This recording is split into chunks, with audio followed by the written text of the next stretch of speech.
midka ku farxaya siyaasi ha ahaado ama cid kale ha ahaato isaga oo isla dawladda maanta shaqaynaysa bay ceeb ku tahay in qarax dhaco bay fashil ku tahay ku farxaya in qarax dhaco isagoo ka mid ahayn caqiida ahaan iyo mabda ahaan qoladaas laakiin siyaasad ahaan ugu farxaya yiraahdo wixii maanta dhacay hebel iyo hebel iyo hebel fashil ku tahay ee buunbuuniye ee beri la arkaa isagoo telefishinada iyo idaacadaha la taagan oo dadku ceebeynaya ayaan daro waay wula qaba Naasir Gaarane oo ah xildhibaan hore haddana ka tirsan guddiga taakulaynta ciidamada qalabka sida ee Soomaaliya oo dhawaantan la dhisay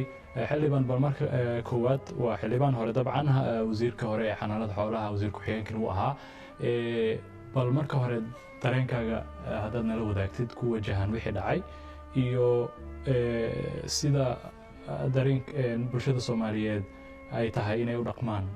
kadib dhacdadii maanta dhacday ee aadka u xanuunka badan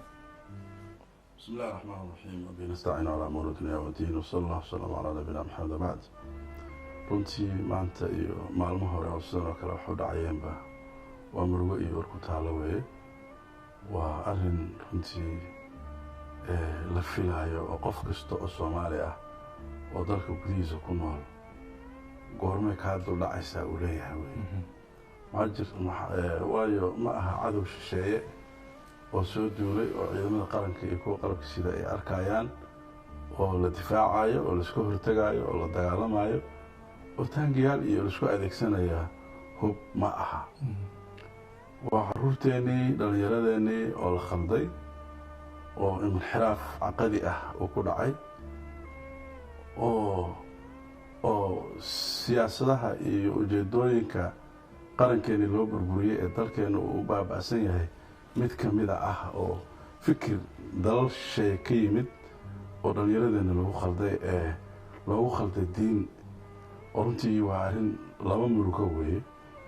murugada koowaad waxa weeye in intaas oo qof oo Soomaali ah oo muslimiin ah oo ahlu tawxiid ah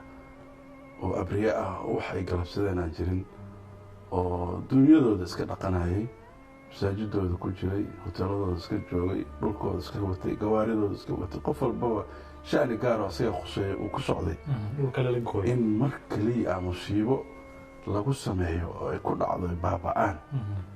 maalkoodina uu baaba'o waxa sar baaba'san inta gawaari iyo gaadiid dhulka taala iyo waxaanti baaba'dan ee baaba'do runtii waa arrin murugo leh oo ku taala weeye qof kasta oo damiir Soomaali leh ama damiir diineed leh ama ku insaaniyad iyo bini'aadanimo leh xanuujinaysa weeye xanuunka labaad oo anigu aan dareemayo waxa weeye oo runtii si gaar ah istaabanaya dhallinyarada Soomaaliyeed ee diintoodii iyo caqiidadoodii inxiraafku uu ku dhacay ee hooyooyinkood iyo aabbahood iyo caruurtood iyo walaalahood iyo dadkooda iyo mashaaikhdooda iyo culimmadooda iyo khiyaartooda iyo haweenkooda inay laayaan oo qaraxa mujtamacooda qaraxa inay la beegsadaan maqaayadaha camiran ee la fadhiyo iyo meelaha shacabku u badan yahay iyo meelaha zaxmadu ay ka jirto ee baabuurtu iyo dadku ay u badan yihiin ee haddii hal xabada lagu rido iska dhaaf qaraxa hal xabad lagu rido laga yaabo inay isku marto 10 qof 20 qof inay isku marto suurtagal ay tahay hal xabad haddii hoos loo rido in ay la beegtaan oo la gaari weyn oo xamuul ah oo laga soo buuxiyay wax tankiisa ka badan in halkaa lala beegsado lagu qarxiyo oo ay wiilasheedii sameeyaan runta ayaan daro weeye waa arrin uur ku taala oo murugo ah weeye waa murugada labaad iyo xanuunka labaad aan dareemayo haddii shisheeye kale iyo dawlado intay nagu soo duulaan iyo gumaysi qola rabta iyo kuwa kale ay dadkayga saa u baabi'iyaan haddii waxa weeye waxaan dareemi lahayn in balaayana haysato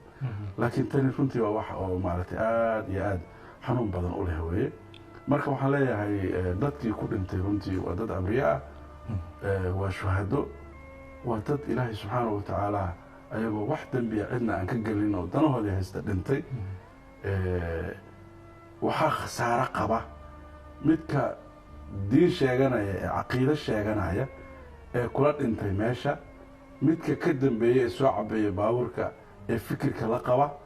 midka ku farxaya siyaasi ha ahaado ama cid kale ha ahaato isaga oo isla dawladda maanta shaqaynaysa bay ceeb ku tahay in qarax dhaco bay fashil ku tahay ku farxaya in qarax dhaco isagoo ka mid ahayn caqiida ahaan mabda ahaan qoladaas laakiin siyaasad ahaan ugu farxaya yiraahdo wixii maanta dhacay hebel iyo hebel iyo hebel fashil ku tahay